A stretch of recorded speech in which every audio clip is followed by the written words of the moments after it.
بسیار یک طبیعت مقبول. در فصل تابستان آمدیم غربان شیخ علی داره بوتیان. این دوستا که ما کمک کردن کل جنسا را انتقال داد.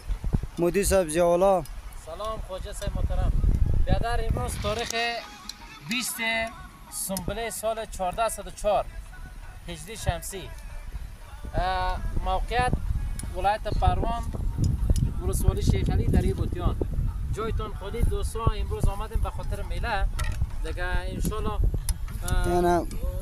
زورجان هم دیگه که در روان است. آقا صاحب هم بیادر اما تو کمک.